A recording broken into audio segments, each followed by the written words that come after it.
Today I want to talk about another theme for this course, something that you'll have occasion to reflect upon throughout the weeks, is this idea of a contrast between what I call techies versus fuzzies.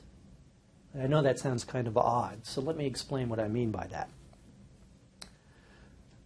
In my experiences as a journalist covering science and technology, in my experiences as a liberal arts person writing about science and technology, in my book that you will be reading called Perils of Progress, you will encounter this tension as well, that there is a fundamental kind of divide in modern society between those with a technological or scientific orientation and those with a more liberal arts or philosophical and religious orientation. And I refer to those with the technical abilities and perspective as techies, nerds, geeks, whatever you want to refer to them as. And I refer to people like me who couldn't do quadratic equations and get ourselves out of the proverbial paper bag with those equations as fuzzies. And the problem in modern society, beginning with the origins of the scientific and technological revolutions that we look at in this course, is that we become increasingly dependent on science and technology for the things that surround us in our lives.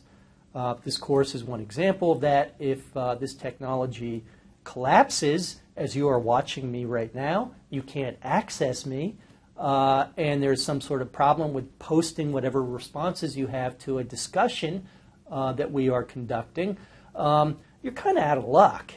And you're going to have to call up someone to get their help. You can't fix this problem on your own because you don't have the requisite technical capabilities to fix that problem. And that's just a small example of a fundamental problem that exists in a world where we have increasing reliance in science and technology, and yet the vast majority of the population, the fuzzies, doesn't have a clue as to how that stuff works. So the challenge of the world that we live in, based on science and technology, is to bridge the divide between the techies and the fuzzies. But how do you do that? From a fuzzy point of view, what this means is that we non-techie types have to educate ourselves at least somewhat regarding how the technologies that run our lives work. On the techie side of it, they have to appreciate how much they need to communicate with us in plain English, not using technical jargon, but in words that we can understand. And for any of you that have read a user manual, you appreciate how difficult it is for people to express complex technical ideas in plain English. So how do you bridge this divide between techies and fuzzies? It's a very difficult thing to do, but it's also critically important. And I'll give you one example of this. This will be illustrated in my book, Perils of Progress, that talks about large-scale technological and environmental disasters.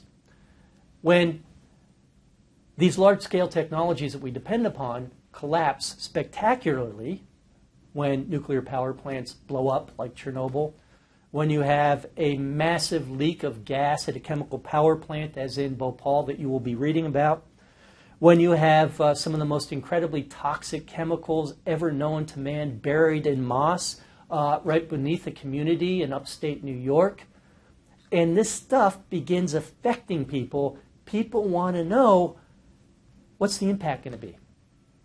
Scientist, engineer, tell me, am I going to get cancer? Do you know how to express the impact of this to me in a language that I can understand so that the political system can respond effectively? And the answer to this question almost always is no. That the inability of the technical people to explain the massive failure of whatever system it is that they've designed to the people who are now being victimized by that failure creates a huge political problem. And that's why I say the techie-fuzzy divide is a major one that we need to overcome if we are to gain control over the use of science and technology in a way that makes people feel more secure. The other side of this is that many scientists and techies will claim, you know, you people are just too damn ignorant. You don't understand how this stuff works. So we don't even really have to explain it to you. Just trust us. It's good for you. Take your medicine. We know this is a thing that will help cure your cancer, whatever it is. And we trust them. But we also suspect that maybe they're selling us a bill of goods sometimes. The inability to judge the claims of the scientists and engineers makes us feel insecure relative to the science and technology we depend upon. And that's a big problem. On the other hand, scientists and engineers derive power from having knowledge that we don't have. They are like magicians. They are masters of some sort of dark art that we can't understand.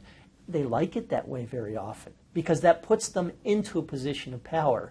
And that will be another topic that I will discuss related to science and power, but we'll leave that for another time. So we have this fundamental divide, this tension between those with the technical orientation and the fuzzies.